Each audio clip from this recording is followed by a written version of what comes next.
हरिओम.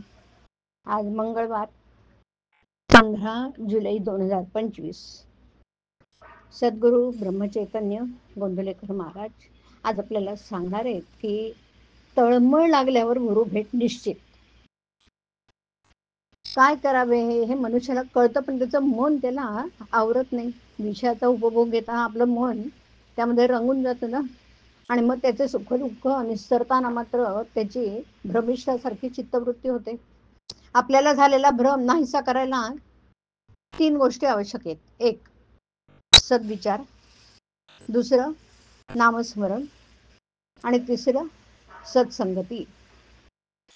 संत ओळखणं फार कठीण आहे. आपण त्याच्यासारखे व्हावं तेव्हाच तो कळायचा ना. त्यापेक्षा सद्विचार बाळगणं सोपं आहे. भगवंताचा विचार तोच सुविचार.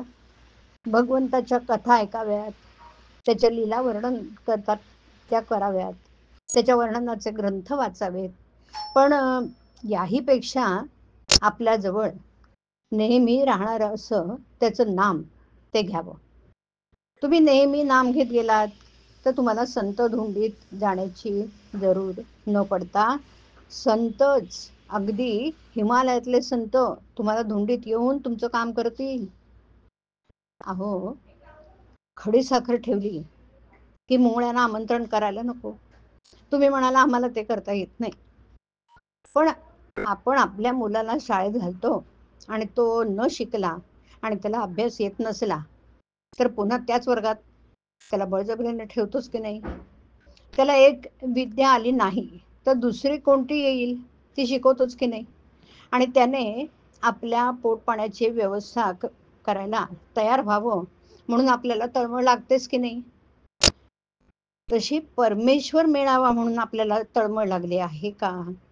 तशी तळमळ लागली म्हणजे तुमचा गुरु प्रत्यक्ष जमिनीतून वर येईल.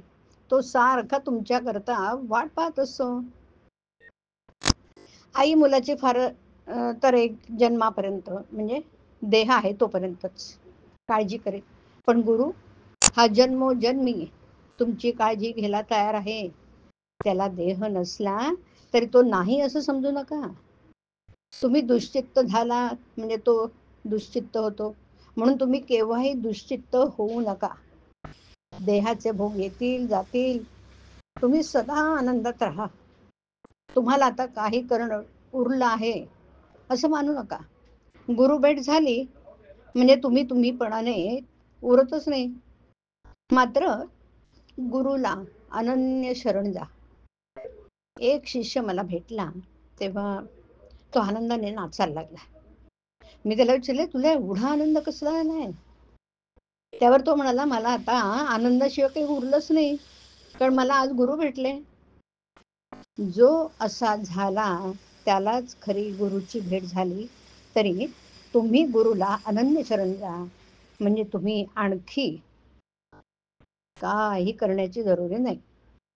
भगवंताची तळमळ हा साधकपणाचा प्राण आहे, आणि म्हणून रात्रंदिवस रामाचा ध्यास असावा, मुखी त्याचं नाम असावं.